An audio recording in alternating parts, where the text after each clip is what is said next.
ኬንያ ቀድማናለች እንድረስባት። የሚጠባው ያለ እንዴት ማጥቢያ ጊዜ ይነፈጋል። ተጻፈ በኪዳኔ መካሻ።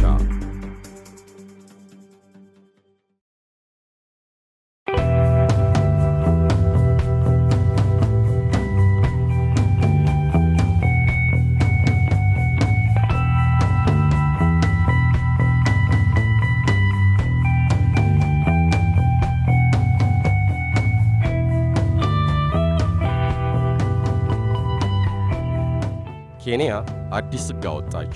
ሕጉ እናቶች በሥራ ቦታቸው ልጆቻቸውን እንዲያጠቡ የሚፈቅድ ነው። የአገሪቱ የተወካዮች ምክር ቤት በአገሪቱ ያሉ አሰሪዎችን ሁሉ በሥራ ቦታ ለእናቶች የጡት ማጥቢያ ጣቢያ እንዲያቋቁሙ የሚያስገድድ ነው።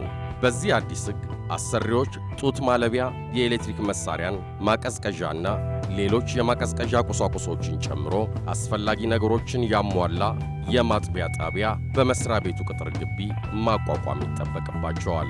በተጨማሪም ሕጉ እናቶች የማጥባቱን ሂደት ዘና ብለው እንዲያካሂዱት የሚያስችል ምቹ መቀመጫም ለሚያጠቡ ሠራተኞቻቸው እንዲያዘጋጁ የሚያስገድድ ነው። ከመደበኛው የየዕለቱ የእረፍት ሰዓት በተጨማሪ እናቶቻቸውን መንከባከብ እንዲችሉ በሥራ ሰዓት ለእናቶች የተወሰነ የማጥቢያ ሰዓት እንዲፈቀዱላቸውም ሕጉ አሰሪዎች ላይ ግዴታ ጥሏል። አንዳንድ የአገሪቱ ኩባንያዎች ቀደም ብለው በሥራ ቦታ ጡት ማጥባትን አመቻችተው የነበሩ ቢሆንም እንዲህ አይነቱ ድንጋጌ ሕግ ሆኖ ሲወጣ ግን ለመጀመሪያ ጊዜ ነው።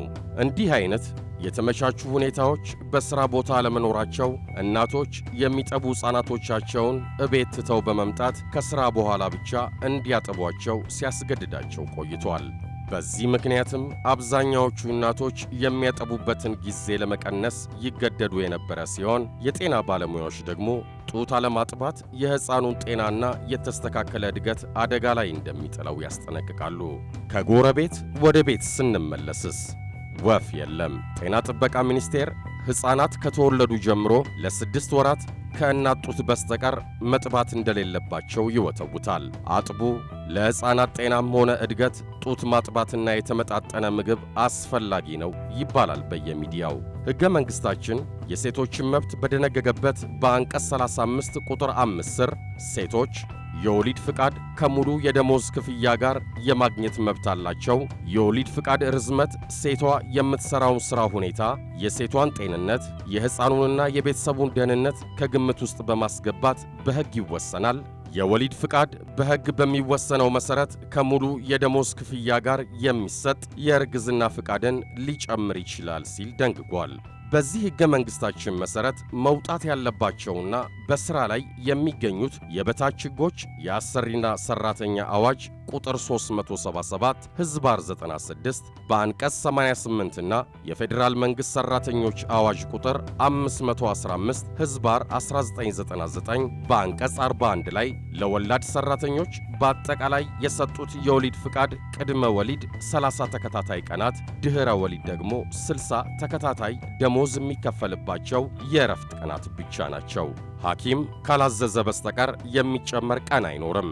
የጤና ባለሙያዎቹ በአንድ ቃል የሚስማሙበት ነገር ቢኖር ሕፃናት ከተወለዱ እስከ 6 ወር ጡት ብቻ መጥባት አለባቸው። ከተጨማሪ የተመጣጠነ ምግብ ጋርም ከ6 ወር በኋላ እስከ 2 ዓመታቸው ቢጠቡም ለጤናቸውና ለተስተካከለ እድገታቸው ይመረጣል። ወዲህ ደግሞ አሰሪዎች ሕጉን ተገን አድርገው በሁለተኛው ወር ከወሊድ በፊት ቀድማ ያልተጠቀመችው ፍቃድ ካላት ቢበዛ በሦስተኛው ወር ልጇን ትታ በሥራ ገበታዋ ላይ እንድትገኝ ያስገድዷታል።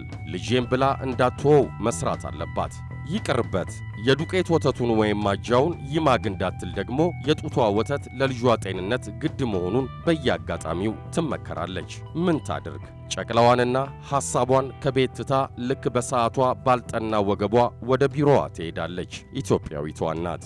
የወንዶች ዓለም በሆነው ሥርዓት በስንት መከራ ከጓዳ ያወጣትን እንጀራዋን መተው ደግሞ ያሳሳታል። የሴቶች እኩልነት፣ ፍትሐዊ ተሳትፎ እየተባለም በየቀኑ ሲለፈፍ ትሰማለችና መሥራት እንዳለባት ታምናለች። ሕገ መንግሥቱ የወሊድ ፍቃድ ርዝመት ሴቷ የምትሠራውን ሥራ ሁኔታ፣ የሴቷን ጤንነት፣ የሕፃኑንና የቤተሰቡን ደህንነት ከግምት ውስጥ በማስገባት በሕግ ይወሰናል ቢልም ቢያንስ ለሕፃኑ ጤንነት ደግሞ 6 ወር ጡት ብቻ ማጥባቱ ግድ መሆኑን የዘመኑ ሳይንስ ቢያስረግጥም በሥራ ላይ ያሉት ሕጎችና ሕጉን እንዲሻሻል ሐሳብ የማቅረብና የማሻሻል ኃላፊነቱ ያለባቸው በጤና በሕፃናትና በሴቶች ላይ የሚሰሩ የተለያዩ ተቋማት ግን ይህንን እውነታ ጆሮ ዳባ ልበስ እንዳሉ ናቸው። የጎረቤታችን የኬንያ ሕግ አውጪ ግን ያደጉ አገራት አውሮፓውያን ምናምን ብለን እንዳናሳብብ ለእናቶችና ለሚጠቡ ልጆቻቸው የሚበጅ ያለውን ሕግ አወጣና ቀደመን። ቢያንስ እንደ ሩጫው እንዴት በጎረቤት ኬንያ እንበለጣለን? እኛስ ለእናቶቻችን ይህንን መብት ለመስጠት ምን ያንሰናል ብለን እንድናስብ የሚጠቁም ሕግ ነው። ሌላው የገረመኝ ነገር ገና አስገዳጁ ሕግ ከመውጣቱም በፊት ማንም ሳያስገድዳቸው በራሳቸው ተነሳሽነት በኬንያ ለሚያጠቡ ሰራተኞቻቸው በሥራ ቦታቸው ምቹ የማጥቢያ ጣቢያ ያዘጋጁ ኩባንያዎች የነበሩ መሆኑ ነው።